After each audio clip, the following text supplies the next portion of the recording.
اعوذ باللہ من الشیطان الرجیم بسم اللہ الرحمن الرحیم۔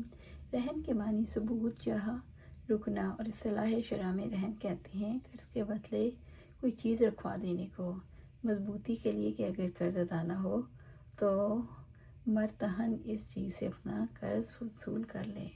جو شخص رہن کی چیز کا مالک ہو اس کو راہن، اور جس کے پاس رکھا جائے اس کو مرتہن، اور اس چیز کو مرہون کہتے ہیں۔ رہن کے لغوی معنی گروی رکھنا، روک رکھنا، اقامت کرنا، ہمیشہ رہنا۔ مصدر ارہان کے معنی گروی کرنا۔ قرآن مجید کی آیت کل نفس بما کسبت رہینہ سورۃ مدثر میں گروی مراد ہے، یعنی ہر نفس اپنے اعمال کے بدلے میں اپنے آپ کو گروی کر چکا ہے۔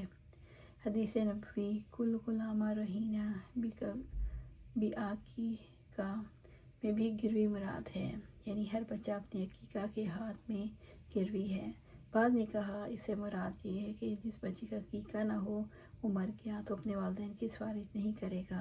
بعد میں عقیقہ ہونے تک بچے کا بالوں کی گندگی وغیرہ میں مبتلا رہنا مراد لیا۔ آدمی اپنی بستی میں ہو اور گروی رکھے۔ اللہ پاک نے سورۃ بقرہ میں فرمایا اگر تم سفر میں ہو اور کوئی لکھنے والا نہ ملے تو ہاتھ گروی رکھ لو۔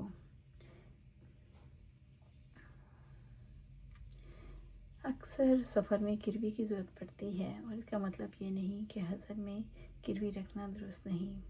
آپ صلی اللہ علیہ وسلم نے اپنی زراعت جو کے بدلے گروی رکھی۔ ایک دن میں خود آپ کے پاس جو کی روٹی اور باسی چربی لے کر حاضر ہوا۔ میں نے خود آپ سے سنا الحمدللہ۔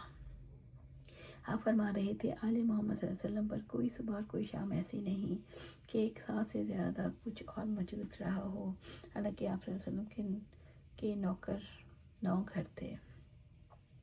یہ آپ صلی اللہ علیہ وسلم نے اپنا واقعہ بیان فرمایا دوسرے مومنین کو تسلی دینے کے لیے، نہ کہ بطور شکوہ اور شکایت کے۔ اہل اللہ تو فقر اور نافاقہ پر ایسی خوشی کرتے ہیں جو قناعت مندی پر نہیں کرتے۔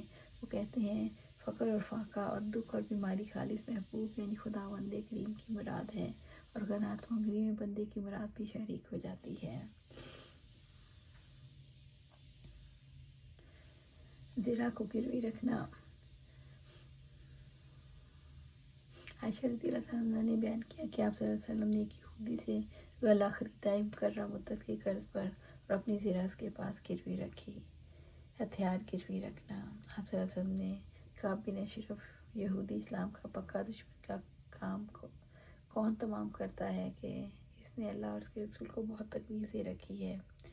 محمد بن مسلمہ رضی اللہ عنہ نے کہا میں یہ خدمت انجام دوں گا، چنانچہ وہ اس کے پاس گئے اور کہا 1 یا 2 وسق اللہ قرض لینے کے ارادے سے آیا ہوں۔ کعب نے کہا لیکن تمہیں اپنی بیویوں کو میرے یہاں گروی رکھنا ہوگا۔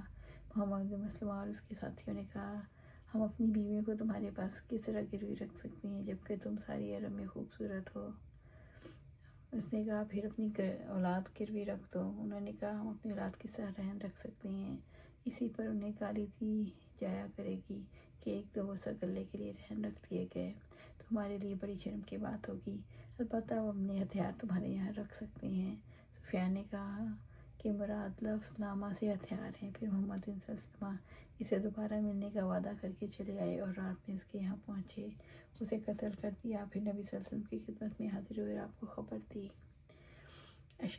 کعب بن اشرف مدینی کا سرمایہ دار یہودی تھا۔ اسلام آنے سے اس کو اپنی سرمایہ دارانہ وقار کے لیے ایک بڑا دھچکا محسوس ہوا، اور یہ شب و روز اسلام کی بیچ کنی کے لیے تدابیر سوچتا۔ بدر میں جو کافر مارے گئے ان کا نوحہ کر کے کفار مکہ کو نبی صلی اللہ علیہ وسلم سے لڑنے کے لیے ابھارتا رہتا اور آپ کی شان میں اشعار کہتا، آپ کی شان کے بارے میں اشعار کہتا۔ اس ناپاک مشن پر وہ ایک دفعہ جنگ بدر کے بعد مکہ بھی گیا۔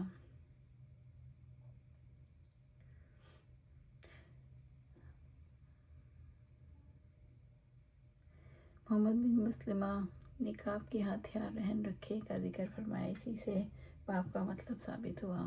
اللہ سبحانہ تعالیٰ سے دعا ہے ہمیں قرآن و سنت پر عمل کرنے کی توفیق دے، اس پر جمع دے اور جنت الفردوس کے اعلیٰ مقام پر اپنے پاس گھر عطا فرمائے، آمین یا رب العالمین۔